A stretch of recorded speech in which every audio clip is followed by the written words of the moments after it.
The race came either up that street or from here, but went up this way, up around the block, came down here, down, around, and then the first mistake. You'd never finish a race uphill. Finished uphill and then made a sharp left turn, like 90 degrees, and came out here. I didn't know any better. You know, we had some people that we'd hired. I think you've heard me tell the story that we had a group that put on races. Right. And Cliff says my famous statement after that, which I'm pleased about, was, if it's going to get screwed up, we'll screw it up. We're going to take it over ourselves. But out of all problem things, we decided we could do it ourselves. And a fellow by the name of Tim Cronin, who's been associated with the race since then, was watching. I'd never met him. He saw what was going on. He jumped in and started helping. Probably saved the finish line. So that's what we did. We finished was uphill here and then turned. We worked in the building on results.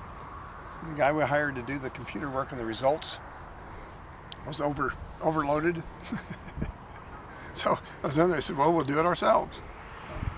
That's what I remember at this point. In fact, we had the awards ceremony right out there, in that parking lot. And the Skippets. Yeah, I remember them. Douglas School. Mm-hmm. My kids were all in the original Skippets group, and they performed the stage was a flatbed truck, a great big semi-flatbed truck, and that's where we had the awards ceremony. How many racers were there in that first year? About 2,400 finishers, Mm-hmm. something like 2,700 registered. Mine was probably back about in the street, about where that stone is, and maybe 30 yards into it, it turned. Those trees were here, so it would have had to turn somewhere out in here and head out this way. So, and of course, you feel pretty good coming. I ran it. That's the only time I've run it. You feel pretty good running downhill, Mm-hmm. and then everything piles up. You don't do a finish line uphill. You do a finish line flat, and you keep your lines straight. Learned a heck of a lot. The next year, where was the race? We finished at Boulder High School. Okay. And we outgrew that at the same time. And Eddie Crowder, who was the athletic director then, came to me and said, why don't you finish in Folsom Stadium? And he and the president then, remember his name was Arnold Weber, I remember him. called and visited with me and said, you need to come to CU.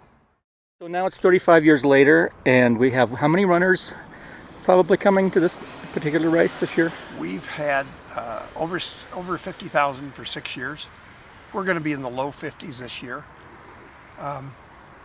It's hard to tell the patterns of how people have registered since Boston have been erratic.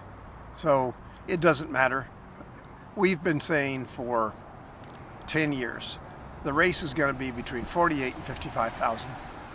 Maybe a few more, maybe a few less. It doesn't, you can't grow forever. And we haven't tried to grow. In fact, if we kept growing at some of the rates we were, it probably would be disconcerting, because at some point, you got to make sure that you're delivering the quality of the experience to everybody. Did you think that it would go on this long and get this big?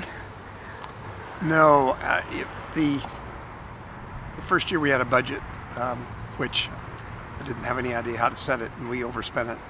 Second year, we overspent it.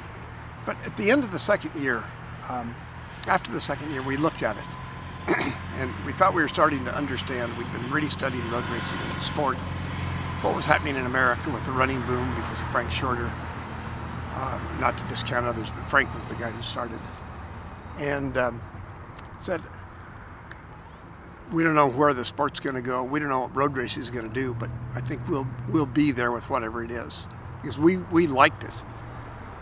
We liked doing it. I liked the event, so we were committed.